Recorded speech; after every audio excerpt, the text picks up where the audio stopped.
Bonsoir tout le monde, j'espère que vous allez bien. Aujourd'hui, on va continuer le cours du module Introduction aux relations publiques, le cours numéro 9.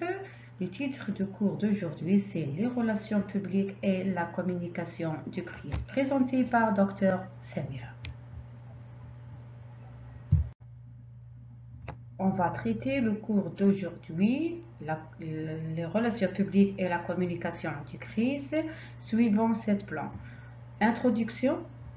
La première des choses, on va essayer de définir la communication de crise, les objectifs de communication de crise, les types de communication de crise, les outils de communication de crise, les stratégies de communication de crise et le rôle de relations publiques dans la gestion des crises. Et enfin, c'est la conclusion.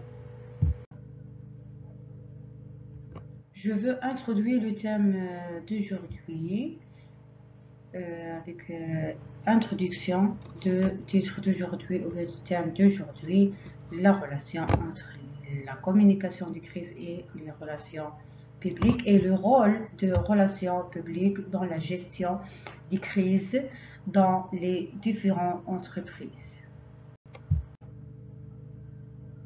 Une crise est un changement soudain et brutal entre deux États qui provoque une rupture d'équilibre, phénomène grave mais néanmoins normal. Il vient perturber le fonctionnement d'une organisation, en altérer le cours.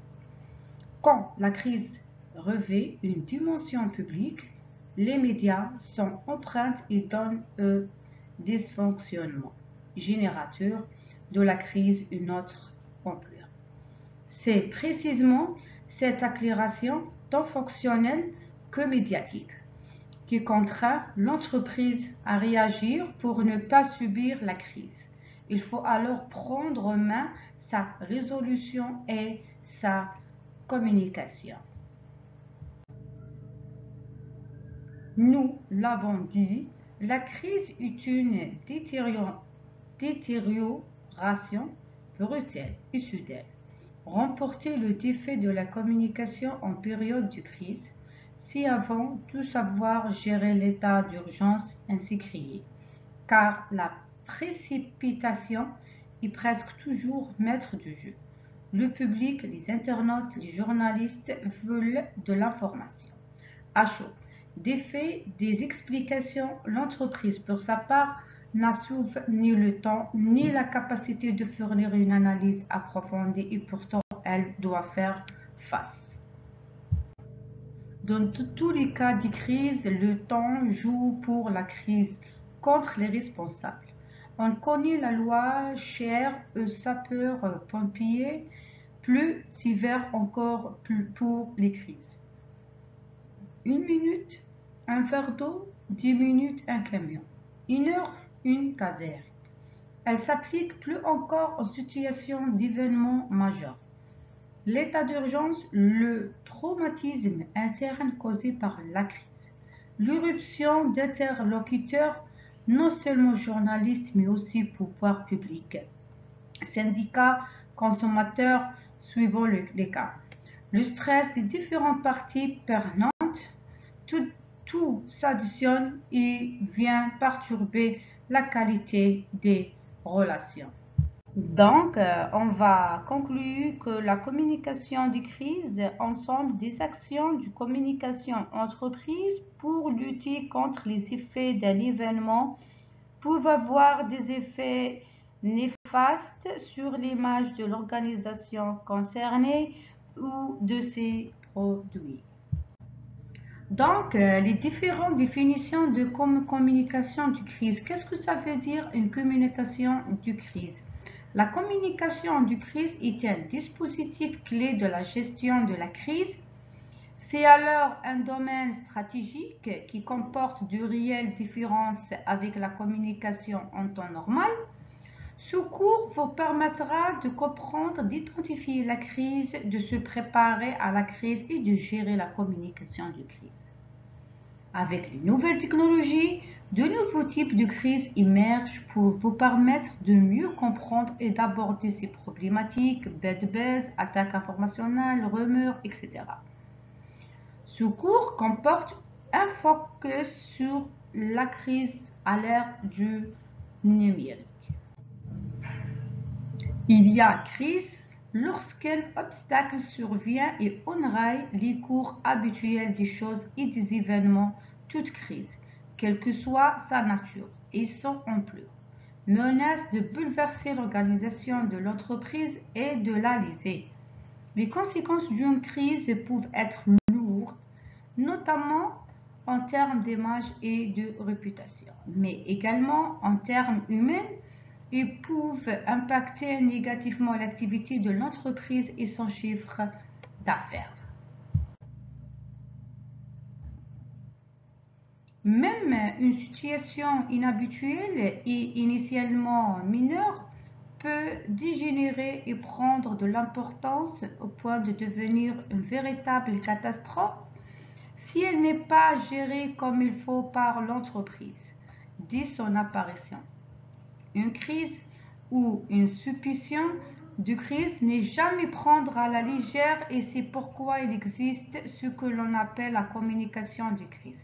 Il s'agit de relayer la manière dont est traitée la crise, de communiquer sur la nature de la crise elle-même et ainsi de faire en sorte d'atténuer les dégâts susceptibles d'être occasionnés par elle. Donc, la communication de crise regroupe l'ensemble des actions de communication entreprise afin de limiter au maximum l'impact négatif d'un événement sur l'image d'une entreprise, d'une marque ou d'un produit. Dit autrement, la communication de crise pour mission principale d'aider une entreprise à faire face à une crise. Alerte des clients sur un produit défectueux, par exemple, pour en réduire les effets négatifs sur sa réputation, anticiper en amont, elle permet d'éviter les polémiques et les rumeurs et les faux informations et les fake news, surtout maintenant dans les réseaux sociaux. C'est l'absence de l'information, bien de l'information de l'entreprise au moment de crise. Donc, donne l'occasion pour l'autre pour les rumeurs. C'est pour ça, dans les entreprises, toujours, on a un plan comment gérer les crises. La communication de crise nécessite des capacités d'anticipation, de réactivité et de prise de décision rapide. Elle mobilise tout un dispositif dédié, ressources humaines et moyens matériels, est spécifiquement préparé pour livrer une réponse conforme et adaptée à ce type d'exercice. La deuxième point, c'est les types de communication des crises. On a beaucoup de types. Une stratégie de communication de crise spécifique doit être mise en œuvre au sein de l'entreprise en fonction du type de crise rencontrée, crise interne, crise externe, crise organisationnelle, crise humaine, crise économique. La communication ainsi que les outils à utiliser ne seront certainement pas similaires. C'est-à-dire ça dépend le type de la crise. La cible peut également influencer le choix de la stratégie à mettre en place. Fournisseurs des services, collaborateurs internes, grand public ou clients. Voici quelques exemples de crise selon la cause. Les causes internes. Les causes internes peuvent concerner les défaillances au niveau de l'organisation, les sabotages, les produits ou services défectueux, la présence de harcèlement, les activités illégales, les accidents au niveau des installations, les pannes informatiques, les incendies et les inondations, etc. Pour prendre du recul sur votre façon de communiquer, vous pouvez consulter le travail de notre rédaction sur les 5 clés pour la communication interne d'une entreprise. Les causes externes. Les causes externes les plus rencontrées. On a la crise internationale sur le plan économique et sanitaire, par exemple le coronavirus la fois passée, les catastrophes naturelles, par exemple les séismes de la Turquie, le terrorisme, les contrefaçons et les rumeurs et les diffamations. Donc, le troisième point, ce sera les utiles de la communication de crise. Nombreux sont les utiles de la communication de crise présentes sur le marché. Il est important de savoir les utiliser en fonction du besoin. Une mauvaise utilisation des outils peut impacter gravement l'image de l'entreprise. La première, c'est le communiqué. La communication pour les acteurs internes ou externes à l'entreprise est une chose essentielle. Pour les concernés, cela peut être considéré comme une source d'information cohérente et fiable. La communication de crise suscite l'adhésion et assure la restauration de la confiance pour conserver une bonne réputation. On a la cellule de crise. La cellule de crise doit être implantée en amont pour se concerter et coordonner les sections de communication. La cellule va analyser la situation dans les moindres détails afin de trouver une solution adéquate. La cellule de crise se fonctionne au moment de crise dans l'entreprise et il y a parfois créé juste dans le moment de crise. Cette cellule concernait toutes les informations sur cette crise, des nombres, des chiffres, des causes, des conséquences, ou s'il y a une porte-parole pour expliquer et donner toutes les informations concernant cette crise dans l'entreprise pour les médias, pour les publier, etc. Les outils de communication externe. Les médias traditionnels, ce sera la télévision, la radio, la presse écrite et les réseaux sociaux maintenant sont les principaux outils permettent de communiquer des informations en externe. Pour communiquer avec les médias, l'entreprise doit établir une relation de longue durée avec des journalistes pour directement prévoir des interviews si besoin. Il est également possible de centraliser toutes les informations sur une page web spécifique pour éviter les fausses informations. L'organisation d'un premier communiqué ou d'une conférence de presse est primordiale. Un porte-parole est à désigner pour communiquer les informations. Les personnes affectées par la situation de crise doivent être placées en priorité dans la communication de crise. C'est-à-dire il y a des personnes spécialisées, ça fonctionne de donner des informations pour les médias, pour informer les clients, informer les gens, informer tout concernant cette crise et par les médias, parce que les médias ont un grand large de public. C'est pour ça qu'on utilise ces médias traditionnels, surtout avec le développement maintenant de la technologie, les réseaux sociaux, ce sera l'information se circule très vite par rapport à d'autres médias.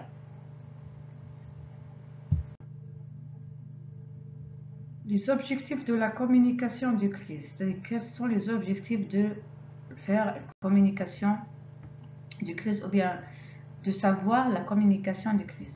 La première des choses, c'est résoudre la crise ou à moins l'atténuer. C'est-à-dire, on va essayer d'éviter les mauvaises conséquences, réduire les risques financiers, sortir rapidement de la crise, anticiper les crises en général, détecter les signaux faibles, informer le public, retirer des bénéfices ultérieurs dans le maintien d'une bonne réputation, restaurer la confiance et l'image de marque et bien de société. On va utiliser la communication de crise pour essayer de sauvegarder notre relation avec les clients, pour sauvegarder ou bien pour protéger notre image dans l'environnement de travail ou bien l'environnement de la concurrence. Essayer plus tôt possible de résoudre les problèmes ou cette crise pour éviter les mauvaises conséquences.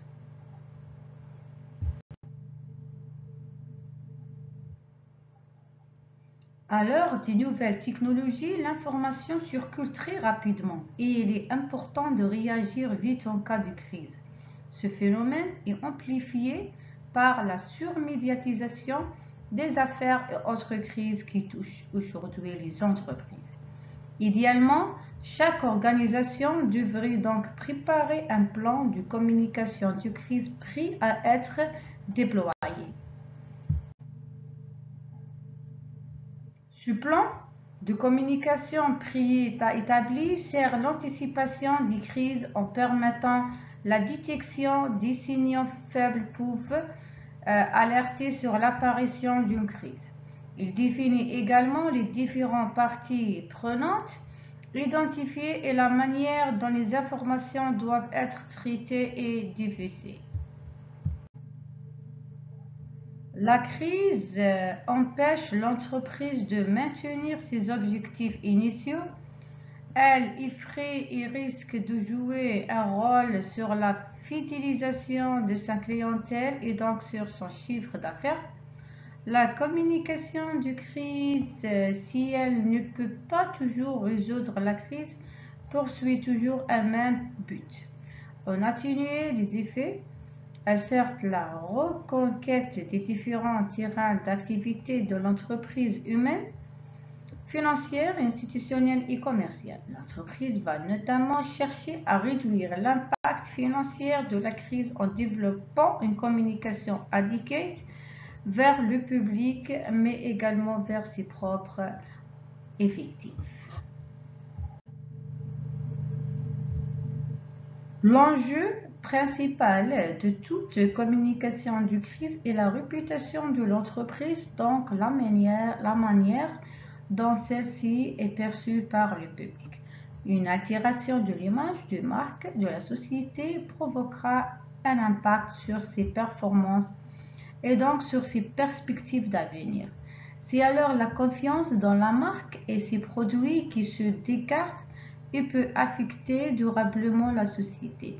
L'objectif de la communication de crise se révèle donc principalement être le maintien de la réputation et de la confiance du public dans la marque.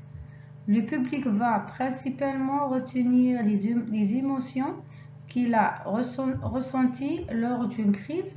Communiquer efficacement permet donc de rester visible, de se montrer réactif et de faire la preuve de la bonne santé et de la bonne foi de l'entreprise dans ces moments difficiles.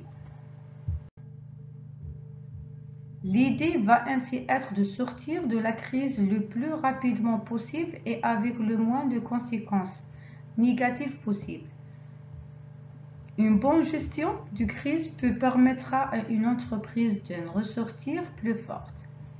En effet, l'entreprise va apprendre des crises qu'elle traverse pour éviter qu'elles ne se reproduisent. Mais une communication de crise efficiente peut également booster la réputation d'une société et de son image de marque. La question que se pose, c'est pourquoi la communication de crise est-elle importante? Toute organisation, qu'elle soit privée, publique ou associative, peut un jour être confrontée à une crise de situation, certes peu agréable, mais qu'il convient de considérer avec beaucoup de sérieux. Une crise mal gérée peut en effet entraîner des conséquences graves, voire dramatiques sur votre organisation. Afin d'éviter un scénario catastrophe, il est important de mettre en place une communication de crise rapide et efficace. Pour ce faire, un seul mot d'ordre: l'anticipation.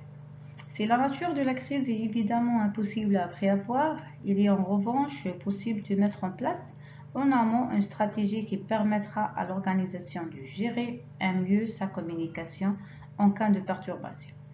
L'objectif d'une communication de crise est de minimiser les risques liés à ce bypass et d'éviter que celui-ci ne se reproduise dans le futur.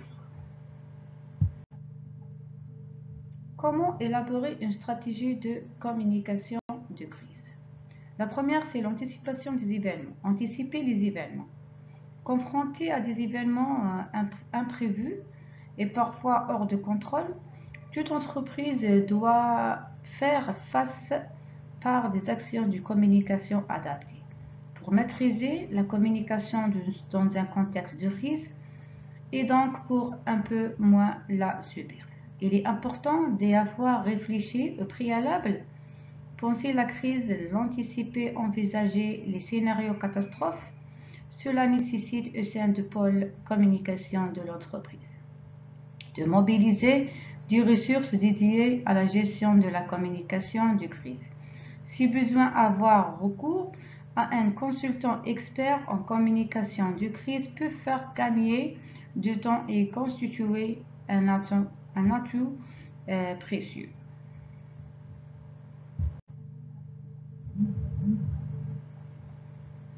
Construire la stratégie. Établir la stratégie adaptée avec un plan de communication.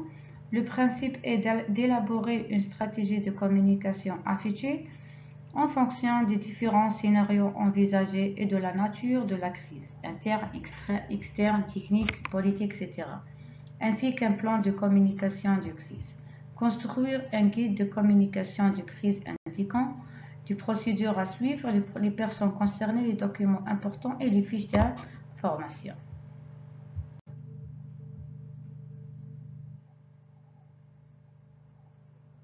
L'idée majeure est de ne pas se trouver trop déstabilisé et prêt ou dépourvu lorsque la crise advient, mais de pouvoir garder la tête froide et réagir adéquatement.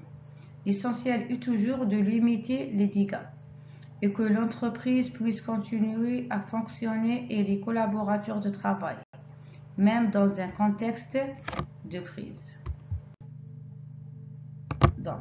Donc c'est pour ça chaque entreprise essayer de préparer une stratégie de communication pour éviter comme des crises comme ça.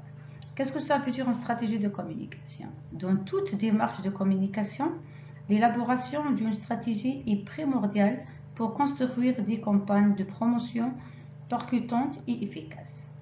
Le processus s'organise en plusieurs étapes incontournables. Il s'agit au préalable de définir vos objectifs de communication et d'identifier clairement les publics visés par vos campagnes. Le ciblage client permet de répondre précisément à leurs attentes. De ce travail d'analyse découle ensuite la conception des messages à faire passer et le choix des canaux à utiliser. Donc, dans la stratégie de communication, on va mettre tout ça, on va préparer, c'est-à-dire en cas de crise, comment les gérer, c'est-à-dire on va préparer tout ça, c'est-à-dire c'est pas soudain, on va essayer de résoudre le problème. Donc, dans les grandes entreprises, dans la stratégie de communication, préparer une stratégie comment gérer les crises. Cette stratégie de communication permet enfin de construire un plan de communication avec des campagnes ciblées à mettre en œuvre au fil du temps. Une stratégie de communication, pourquoi faire? En communication, comme dans tous les domaines, il est conseillé d'avoir une stratégie pour organiser les opérations à mettre en place et mieux coordonner les actions entre elles. Le but est de gagner en efficacité dans la mise en œuvre des campagnes publicitaires afin de pouvoir optimiser les budgets. Une stratégie de communication prend en considération les forces et faiblesses de l'entreprise au regard du marché dans lequel elle évolue. Elle tient compte ainsi de la concurrence pour définir un plan de communication visant à atteindre les objectifs marketing fixés par l'entreprise.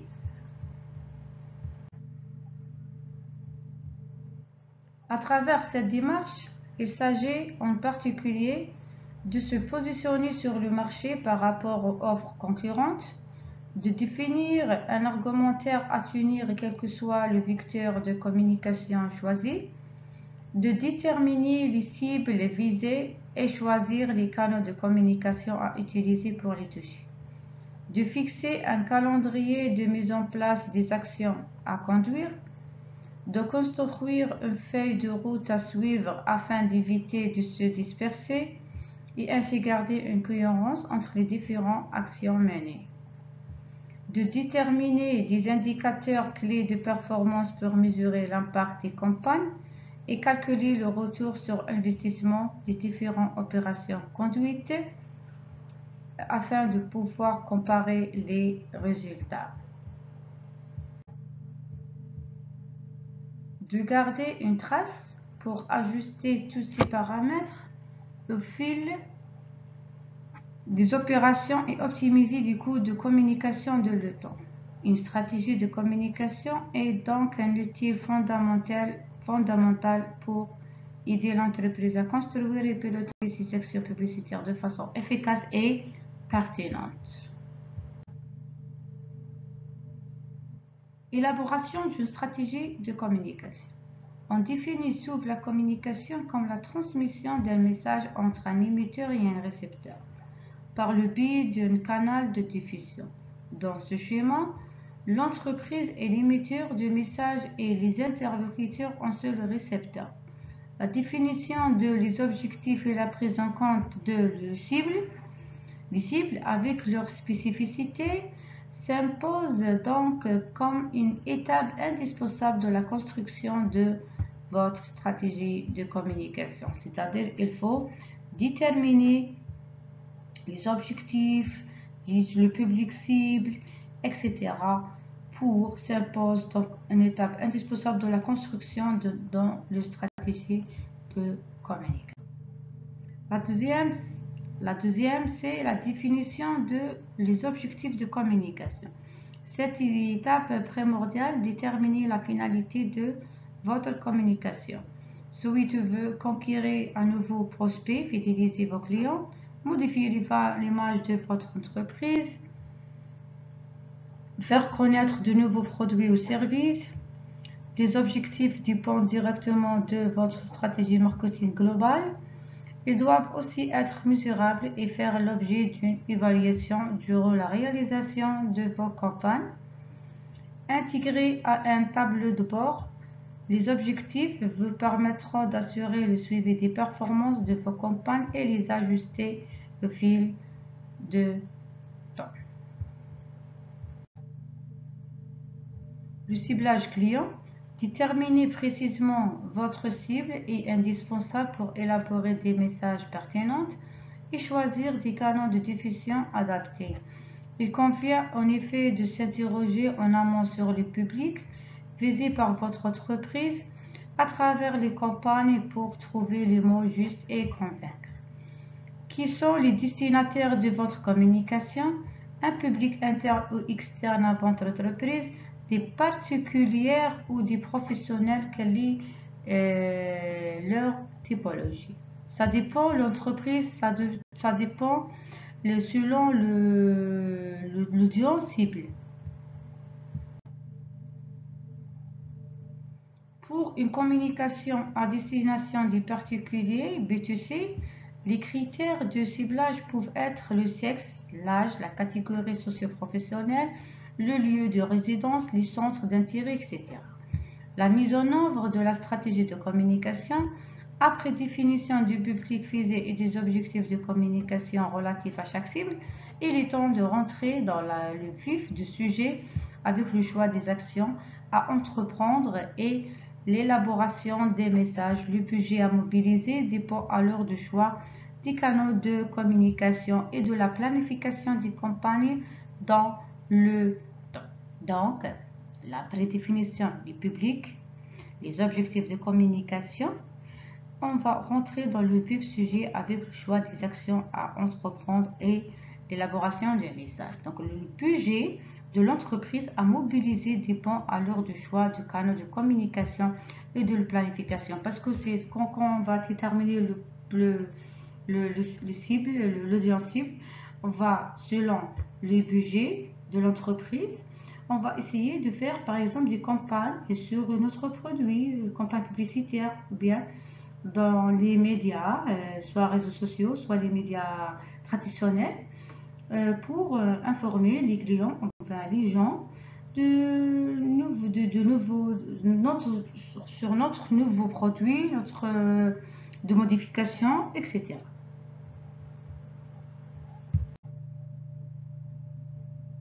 Élaboration des axes de communication. Avant d'expliquer l'élaboration des axes de communication, je voudrais expliquer qu'est-ce que ça veut dire un axe de communication.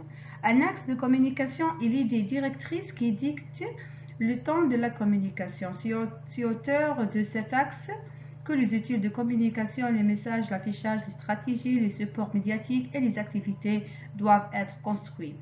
L'axe de communication représente les valeurs que l'entreprise souhaite véhiculer. Comment choisir le bon axe de communication puisqu'il s'agit du point de départ de l'ensemble de vos actions et du choix de vos outils de communication, il faut apporter un soin tout particulier à la définition de l'axe de communication au moment d'établir une stratégie marketing ou bien stratégie de communication. Donc, c'est l'heure de cette étape clé avant élaboration des messages que sont précisés là où les idées à faire passer auprès des différents interlocuteurs. Les axes de votre communication à chaque type d'audience correspond un message dont le contenu et la tonalité différents selon les profils d'interlocuteurs. Donc, pour déterminer l'axe de communication, il est impératif de connaître son public. Le temps de la campagne sera naturellement différent si l'on s'adresse à des adolescents ou à des grands-parents. Ainsi, pour une même campagne, l'axe pourrait être différent selon le public auquel la communication est destinée. Par exemple, pour des personnes âgées, l'axe de communication d'une campagne pourrait être la sécurité, alors que pour des adolescentes plus aventurés, cet axe pourrait davantage être tourné vers le coulant de la plante. Un axe de communication bien choisi pourrait toutefois être capable de sensibiliser plusieurs publics, à condition évidemment de ne pas s'éparpiller ou risque de perdre sa cohérence, voire son identité, la communication de masse étant moins efficace parmi les types de communication. Aussi, il faut déterminer les besoins existentiels de leur public. Lorsque le public cible a été défini, il est important de déterminer si on veut existentiel, ce qu'il souhaite par-dessus tout de fait. Chacun des messages doit toucher une des motivations essentielles de son public cible. Aussi, l'axe de communication est matérialisé par le slogan, même si ce sont deux notions bien distinctes. Le slogan sera le lien entre le public et l'axe de communication. Il doit donc être percutant pour marquer les esprits. Le plus bel exemple est certainement celui de Nike. Ils sont just do it. Quelle que soit l'action menée par la marque, le message est le même. Fait le slogan a été défini par l'axe de communication de la marque, à savoir que n'importe quel être humain peut devenir athlète s'il entraîne. Chaque publicité menée par la marque Soch invite les gens à sortir de chez eux pour aller s'entraîner. L'axe de communication est donc omniprésent derrière chacun des messages délivrés par Nike.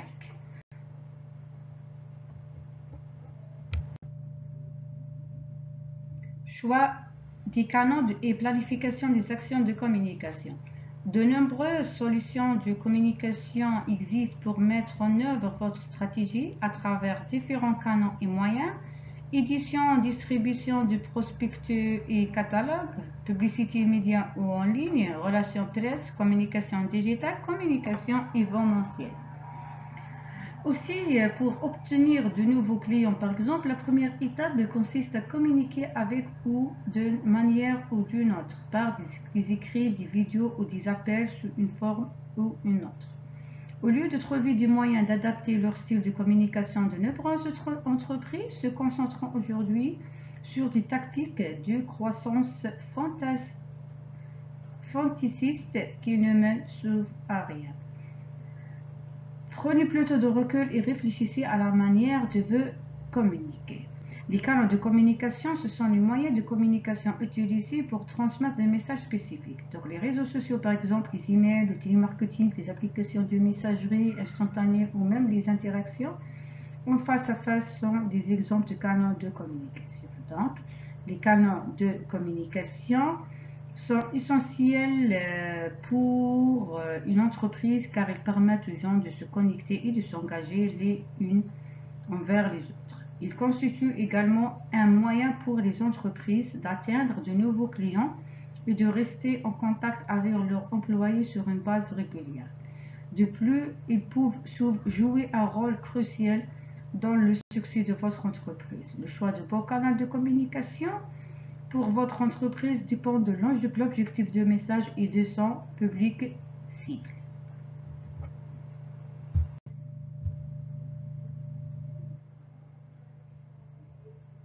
En fonction des objectifs visés, des cibles et des messages à faire passer, vous pouvez décliner vos campagnes et de promotion sur différents canaux pour jouer la complémentarité. La planification des actions dans le temps permet d'élaborer votre plan de communication à plus ou moins long terme, généralement sur un semestre ou une année. Vous disposez alors de tous les éléments pour établir votre budget et suivre la mise en œuvre de vos actions. Donc, il faut bien. Donc, il y a une relation entre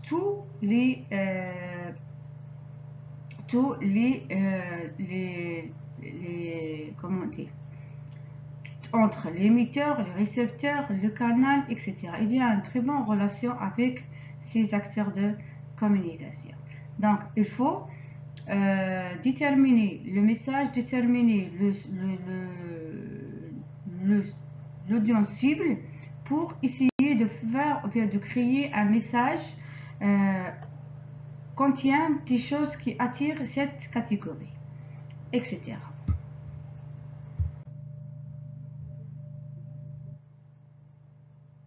Il est important de fixer pour chaque campagne de communication des indicateurs clés de performance ou KPI, Key Performance Indicator. Ces données chiffrées permettent d'évaluer l'efficacité des actions de communication et de recadrer les campagnes suivantes si nécessaire. Si vous avez ce qui est une stratégie de communication, vous avez sans doute compris les enjeux liés au digital aujourd'hui. Mais pour achever de vous convaincre, découvrez pourquoi être visible sur plusieurs annuaires online et applications. Comment gérer médias pendant une crise? La première des choses à faire est d'établir la communication avec les autorités locales et les organismes publics. Cela vous aidera à être prêt si l'incident provoque une urgence à grande échelle ou affecte les gens d'une manière inattendue.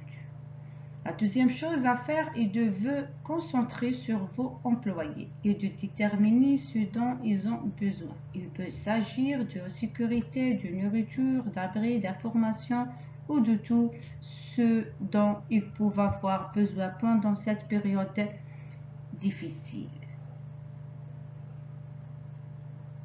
Donc, chaque service, par exemple, de l'organisation doit mener une analyse des risques afin d'anticiper des incidents susceptibles de porter le plus de préjudice à l'entreprise. Et plus important encore, l'impact sur la réputation en cas de mauvaise gestion. Les stratégies de communication font partie intégrante du processus de gestion de crise et le rôle de l'équipe en charge des médias dans le processus, les checklists et les procédures doivent les refléter. Dans la plupart des cas, les médias recevront les premières informations sur l'incident aussi rapidement que lorsqu'il s'agit d'obtenir plus de détails. L'organisation peut être tenue au courant plus rapidement grâce aux personnes sur place, aux employés et aux membres de services d'urgence. Il est donc important que les procédures soient testées et approuvées pour apporter une réponse cohérente et appropriée aux médias. La troisième chose à faire est de communiquer avec les médias et de leur faire savoir ce qui se passe. Vous devez désigner une personne comme porte-parole de votre entreprise lors d'un tel événement afin que toutes les questions soient répondues en même temps par une personne compétente et expertise. Lorsque vous parlez aux médias, donnez-leur toujours des informations précises sur ce qui se passe et rassurez et en leur disant que les choses reviendront bientôt à la normale. Enfin, prenez soin de vous et de vos collègues pendant cette période difficile. Il est naturel que tout le monde soit stressé et bouleversé lorsqu'une crise survient, mais il est important de ne pas perdre de vue l'importance de prendre soin de soi dans ces moments difficiles. Donc, dans le moment des crises, il faut essayer de construire une très bonne relation avec la première catégorie, ce sera les travailleurs, les salariés. Essayer de circuler l'information très bien dedans la crise et aussi informer les clients avec l'utilisation des médias, soit les médias traditionnels ou bien les médias numériques comme les réseaux sociaux par exemple. Ça sera très important pour informer les gens que tout se passe et que toutes les choses reviendront bientôt à la normale pour éviter les rumeurs, éviter les fausses informations, éviter tout ce qui peut faire des problèmes pour l'entreprise et pour les salariés et protéger les salariés et assurer comment on dit, on va essayer d'assurer la fidélité de notre travailleur et de notre client.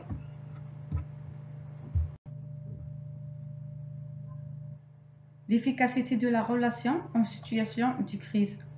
Gérer et entretenir des relations positives avec le public est aussi important qu'utiliser une réponse stratégique à la crise.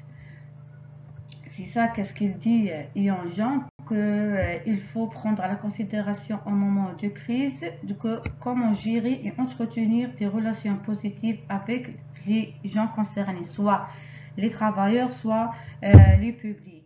Et sans oublier l'utilisation des médias, surtout dans le moment de crise, pour éviter les rumeurs, les fausses informations, fake news, etc. Surtout maintenant, l'information circule plus vite dans les réseaux sociaux, donc ça sera donner une mauvaise image de société. Mais quand la société ou bien l'entreprise utilise les réseaux sociaux pour achever leur but et donner des arguments, donner tout ce qui se passe dans l'entreprise, des chiffres, s'il y a des victimes, s'il y a des choses il faut donner pour les médias distribués, tout ça aide l'entreprise de sortir de cette crise avec la sauvegarde de l'image de société.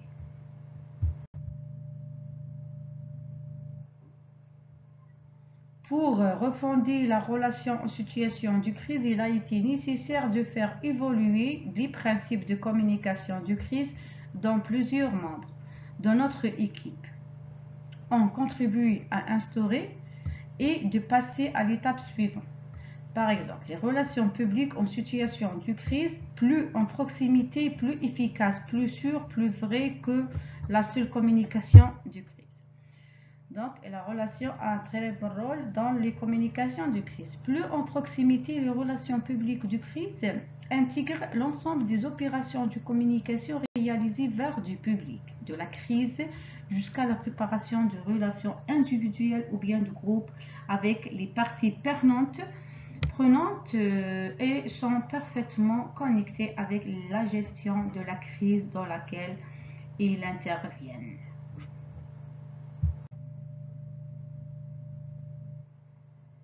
Plus efficace, particulièrement efficace, les relations publiques de crise dominent l'ensemble du terrain de la crise dans une cohérence et une planification de chaque action de communication, depuis les relations individuelles jusqu'aux opérations de communication destinées au grand public.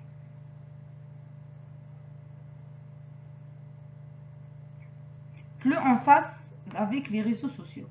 Les méthodes de relations publiques de crise inscrivent naturellement les opérations à déployer sur les réseaux sociaux dans une stratégie globale de communication de crise.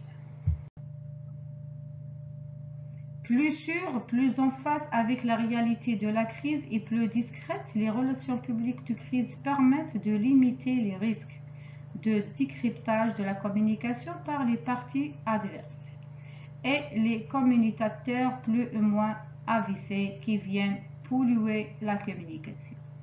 Plus vrai, planifier la relation permet d'intégrer la notion de consentement et de maîtriser la construction de la communication avec les parties prenantes, même adverses et dans l'affrontement. Donc, j'ai essayé dans cette cours expliquer le rôle de relations publiques dans les gestions des crises, ou même dans la communication des crises. Et j'ai dit que la crise, c'est la vie d'une entreprise est jalonnée de difficultés internes et externes. De manière simple, une crise se définit comme une perturbation caractérisée à la fois par sa soudaineté et sa gravité, qu'elle trouve son origine dans un dysfonctionnement interne ou un événement externe. Une crise peut affecter profondément et durablement l'organisation, la performance, la qualité du produit, les relations commerciales, la santé financière ou le climat social de l'entreprise. C'est pour ça c'est très important de préparer une stratégie de communication de crise. Si une crise se caractérise par des répercussions importantes sur le fonctionnement ou la santé, par exemple virus de coronavirus, d'une entreprise, une mauvaise gestion de crise peut sensiblement aggraver ses effets. Son impact négatif peut même parfois dépasser le trouble causé par l'incident l'ayant déclenché. Par exemple, adopter une communication défaillante suite à un accident industriel est susceptible d'affecter plus profondément et durablement la confiance des consommateurs dans l'entreprise que l'incident lui-même. Une crise exige donc une réponse rapide et adaptée. Pour cette raison, il est essentiel de se former et de mettre en place la procédure d'une gestion de crise. Donc, en grec ancien, crisis signifie choisir, se préparer et décider s'il convient d'avoir la réponse appropriée lorsqu'elle survient, le meilleur moyen de gérer une crise et encore de l'éviter. Dans ce cas, on parlera plus volontiers de management des crises. Le management de crise fait lui référence au processus qui vise à gérer les situations de crise une fois que celles-ci sont aperçues. Nous allons ainsi détailler successivement ce deux piliers de la gestion de la crise, l'anticipation et l'intervention. Donc, le plan de prévention des risques permet d'identifier, analyser, évaluer et hiérarchiser les risques auxquels l'entreprise est exposée. Il est rédigé et mis à jour par un ou plusieurs gestionnaires de risque ou risk manager. Donc, la première étape consiste à cartographier les risques auxquels l'entreprise est exposée. Voici une liste de tout différents crises ou bien des risques. On a des risques industriels, climatiques, sanitaires, conflits sociaux, financiers, etc. Donc, pour chaque risque, le plan de gestion de crise doit détailler les scénarios associés ainsi que leur impact. Il s'agit ici de comprendre pour chaque risque l'enchaînement de causes et d'effets qui peut déboucher sur la matérialisation du risque ou une situation de crise. Pour chaque cause ou événement générateur de crise, le gestionnaire de risque émet des recommandations. Celle-ci vise à mettre en place les mesures et les moyens appropriés pour limiter les risques. Les principes de la gestion de crise. Donc, on a adopté une culture de la gestion de crise, nommer un gestionnaire des risques ou risk manager, assure une chaîne de communication fiable et transparente, avoir une communication efficace, assumer ses responsabilités, anticiper avec un plan de gestion de risque. Donc, il existe plusieurs outils de gestion de crise. On a le plan de prévention du risque. Il vise à agir sur les événements générateurs de crise pour éviter qu'ils se produisent. On a le plan de gestion de crise. Il vise à détailler l'ensemble des mesures concrètes à adopter pour face à une situation de crise. Il existe autant de plans de gestion de crise que de risques qui ont été identifiés. Pour cette raison, on devrait d'ailleurs davantage parler de gestion de crise au pluriel. Le plan de communication de crise associé au plan de gestion de crise et les relations publiques, il vise se prépare l'un des aspects fondamentaux de toute gestion de crise, mettre en place une communication efficace et les relations avec les concernés. Le plan de continuité d'activité en cas d'événement majeur paralysant totalement ou partiellement le fonctionnement normal de l'entreprise. Ce plan vise à prévoir la mise en place de mesures permettant d'assurer la continuité des opérations. La simulation de crise, une mise en situation est le meilleur moyen d'améliorer la rapidité et l'efficacité des acteurs confrontés à une crise. Définir les procédures de réponse adaptées. On a la chaîne d'alerte. On a sensibilisé et formé les intervenants de la cellule de crise, testé à mettre jour le plan de gestion de crise. C'est ça. C'est très important de savoir tout ça. Face à la défiance du public, la communication de crise telle qu'elle est pratiquée depuis 20 ans ne répond plus aux exigences de proximité, de vérité, d'authenticité, de dialogue et à l'émergence des réseaux sociaux. Décryptée, bousculée, contestée, elle est devenue en partie inopérante. Un nouveau contrat communicationnel devait se mettre en place en situation de crise, davantage en lien avec les publics pour instaurer la confiance. Face à la complexité de gérer une crise, de nombreuses entreprises font appel à un professionnel externe. Vous pouvez ainsi avoir recours à un manager de transition. Ce professionnel hautement qualifié permet d'apporter son regard extérieur et son expérience dans la gestion de situations de crise. Il est à même de poser le bon diagnostic et de proposer les meilleures solutions pour prévenir ou résoudre une crise. Certains cabinets de management de transition se sont même spécialisés dans le management des risques et la gestion des risques. Donc, face à une situation difficile, il convient de ne pas se précipiter et se jeter sur la première solution venue. La gestion de crise permet au contraire de prendre sa distance avec le problème, garder sa maîtrise et savoir hiérarchiser les éléments en sa possession. Il ne faut pas se leurrer quelles sont les entreprises qui n'ont pas connu de situation de crise. Alors, autant anticiper et préparer ces outils pour gérer au mieux ces moments délicats. Avant de présenter les étapes curatives, il ne faut pas oublier que la prévention est la meilleure action à mener pour agir avant que le problème ne survienne. Comme simplement en introduisant la gestion des risques dans les projets, décisions et actions, il est impératif de s'interroger où ce qui pourrait se produire de négatif suite à telle que telle action. Des scénarios peuvent être ainsi bâtis et des moyens alloués pour éviter le pire.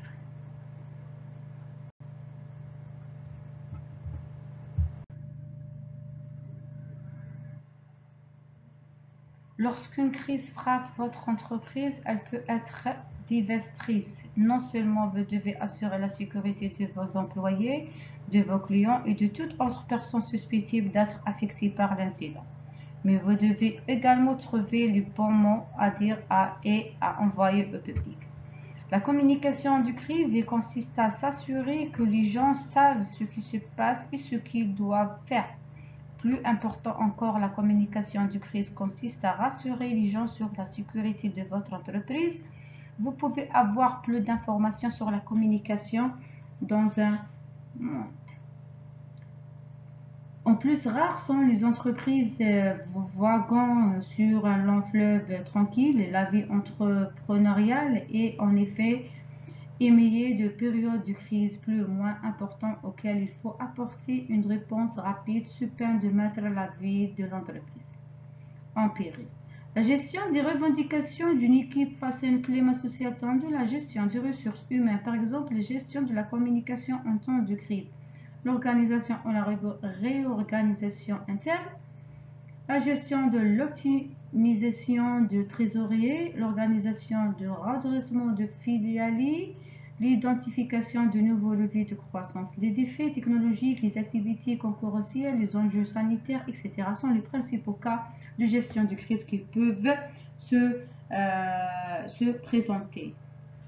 Face à une crise, par exemple, la mise en place d'une cellule de gestion est la première étape pour être opérationnelle. Cette équipe doit être constituée de managers, bien sûr, mais également des représentants de l'ensemble du personnel ainsi que chaque collaborateur qui a un lien direct externe, que ce soit avec les clients, les fournisseurs, les banques de l'administration. Cette cellule doit mettre en place un plan de gestion de crise de manière à mener une action efficace, dont l'impact doit être évalué quotidiennement. Ce plan doit impérativement s'articuler autour de quelques objectifs prioritaires à résoudre. Donc, une bonne gestion de crise passe par la communication, passe par les relations publiques. La communication de crise doit s'adresser au personnel de l'entreprise et à l'ensemble de réseaux en les impliquant dans le processus de substitution. L'audition du personnel est en effet un élément social du dispositif de gestion de crise. Un défaut de communication risque à l'inverse d'ajouter une nouvelle crise à la crise déjà présente. Donc, pour analyser ou plutôt réactualiser les risques de l'entreprise est une étape essentielle. Cela doit se faire à la lumière de la nouvelle organisation de crise impliquant à la fois le manager et l'ensemble du personnel. Autrement dit, à la cellule de gestion de crise dans son ensemble. À l'instar de capitaine d'un navire qui tangue dans la houle, le manager de l'entreprise doit être sur le pont en temps de crise. Il doit suivre l'évolution de la situation en temps réel, étape après étape, pour prendre des décisions, donner son accord pour la mise en place du outil de gestion de crise à caractère exceptionnel et anticiper l'impact de chaque prise de décision sur les exercices comptables à venir. Le manager doit se rendre visible, disponible et à l'écoute. Il doit montrer son expérience dans la mesure et son degré de confiance, rejaillir sur le moral des troupes.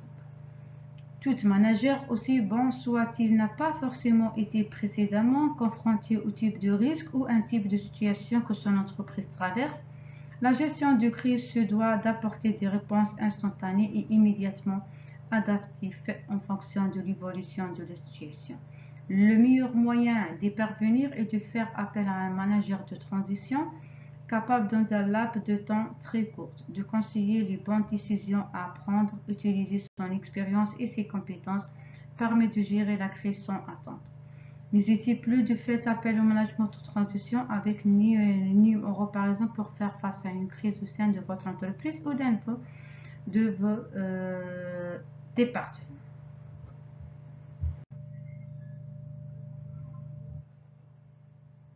La chose la plus importante que vous puissiez faire en situation de crise est de communiquer avec le plus grand nombre de personnes possible, même si vous n'êtes pas sûr de la réaction du public aux nouvelles concernant votre entreprise.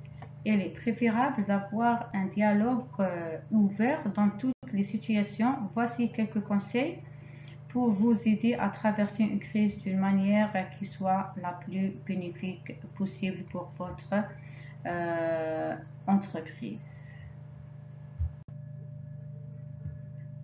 prenez les devants. Si vous savez à l'avance que quelque chose de grave risque de se produire, assurez-vous que les personnes qui vous entourent, y compris les clients, en soient informées à l'avance afin qu'elles soient moins susceptibles de paniquer lorsque cela se produira. Donc, à l'instant où le glissement sémantique de concept cible est plus précisément public à celle de parties prenantes et à la mesure de la gestion de situation sensible, prendre une place d'une routine quotidienne dans la vie des entreprises. Il est devenu révélateur de porter un changement au regard sur la nature de la relation que l'entreprise doit entreprendre auprès des différents acteurs liés à son activité.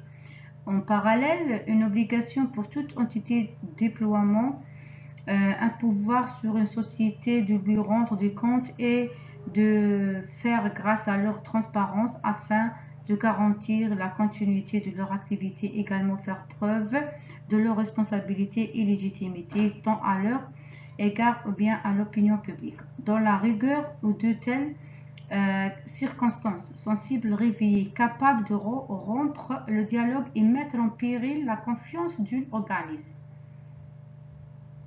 Les entreprises prennent conscience que dotées de relations publiques réveillées dans de telles situations, une opportunité indispensable pour le management de leur stratégie de communication de gestion de crise. À titre d'exemple, Sarl Landis, qui conçoit sa politique de communication globale à des fins relationnelles et collaboratives à l'égard de ces divers acteurs liés directement à son activité, et cela à travers les relations publiques dans la délicatesse de garantir un climat adéquat de confiance performant qui est à la fois une assurance évitant de les bons et les mauvais moments de développement et de l'activité de l'entreprise. À l'égard de cette recherche, nous avons essayé de mieux cerner l'intégralité à des relations publiques dans la gestion de situations sensibles, dites crises d'une entreprise en parallèle, son rôle comme un État étant une stratégie de communication de la gestion de crise.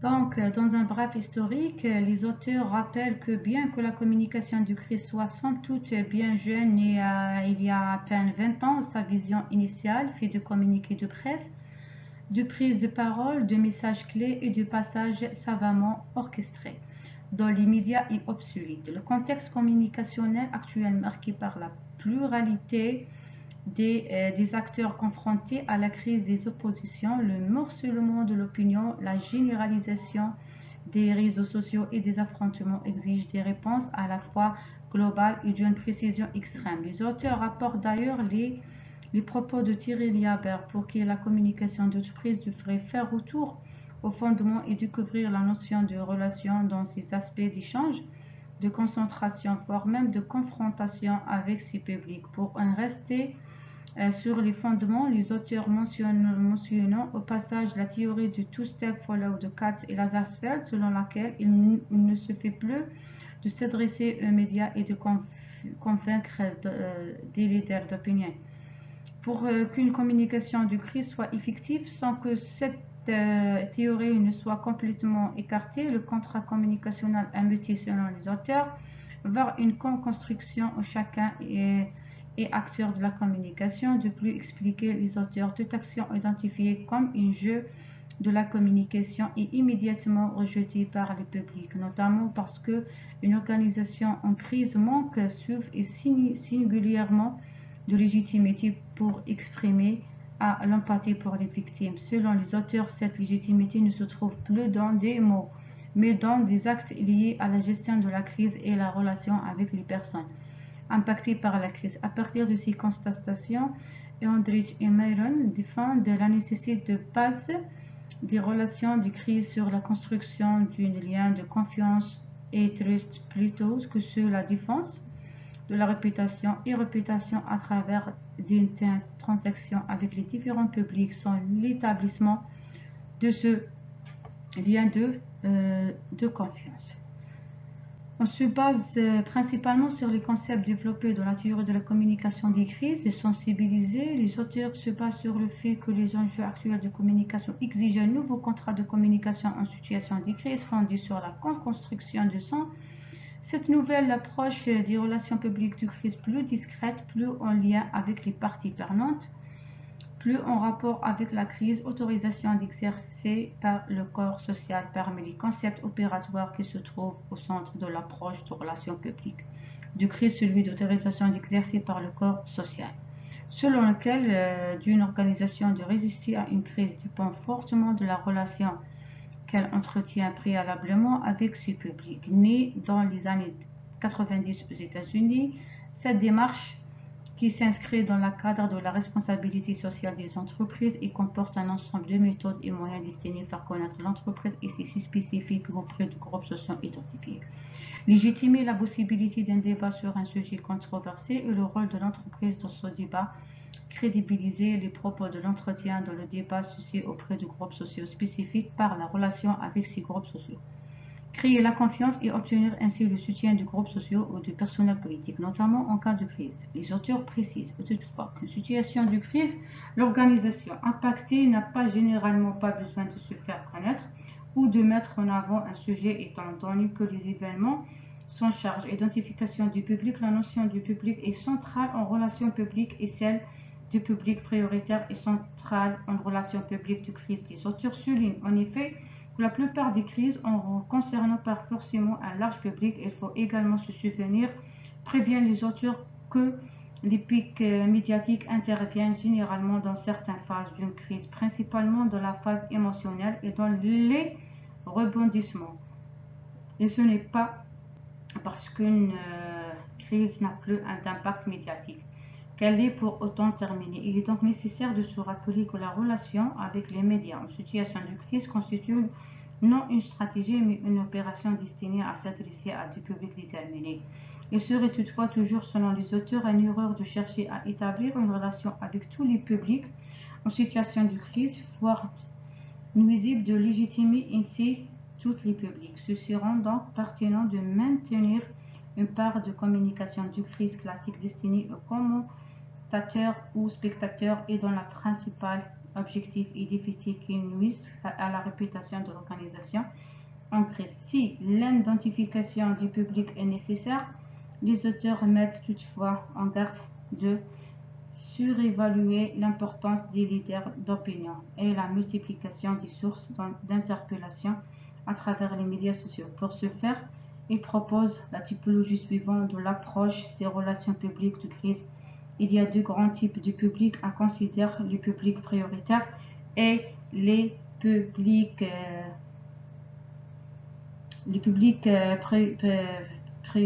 prioritaires doivent être engagés et les publics secondaires. Selon cette logique, les publics prioritaires doivent être engagés en relation de crise alors que les publics secondaires peuvent être engagés dans une approche plus classique de la communication de crise. Les publics prioritaires des relations de crise sont ceux impactés par celle-ci. Pour illustrer l'importance de ce public, les auteurs citant d'ailleurs l'exemple de la NASA qui est dans le cadre d'un décès survenu de travail, c'est la famille qui doit être informée en priorité et sous avant même la Maison Blanche. Voici la typologie proposée par les auteurs publics prioritaires. Public privé, public diffère directement partie prenante de la crise, telles que les victimes et les services spécifiques de l'État. Public protégé, groupes sociaux en prise avec la crise dont l'influence et conséquences sur la crise telles que le voisinage et les élus. Public concerné, public en proximité socioculturelle avec la crise telles que les organisations professionnelles et les syndicats. Public secondaire, public commentateur, public non impacté qui vont commencer la crise, voire commenter la communication de crise. Public observateur, public non impacté, spectateur de la crise, public apathique, public sans intérêt. Donc, on peut dire que le modèle de relations publiques de crise proposé par Edrich et Maron est particulièrement intéressant pour approcher la communication de crise à l'ère des médias sociaux et les concepts opératoires.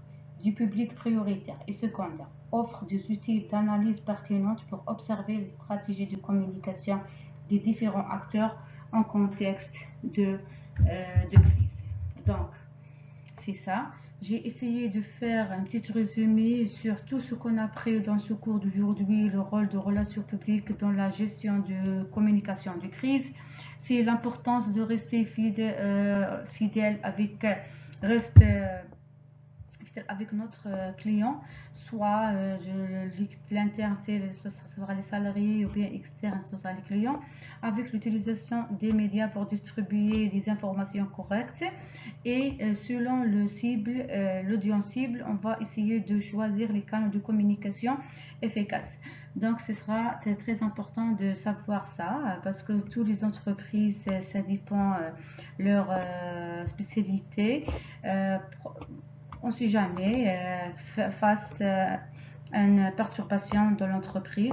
Si vous êtes chargé de communication ou bien membre du département de communication, de stratégie de communication, gestion de communication, donc tout ça, vous êtes obligé de participer, de comment gérer les crises. Si vous avez une idée sur ça, vous avez une expérience sur ça, surtout dans ce moment. Donc, les entreprises essayent de contacter toutes les expertises de crise pour travailler à leur entreprise pour éviter les problèmes, éviter toutes les crises qui donnent une mauvaise image de société. Donc jusqu'à là, je vais terminer le cours d'aujourd'hui. Merci pour votre attention et Inch'Allah, je veux discuter sur ça dans la panel de discussion. Merci.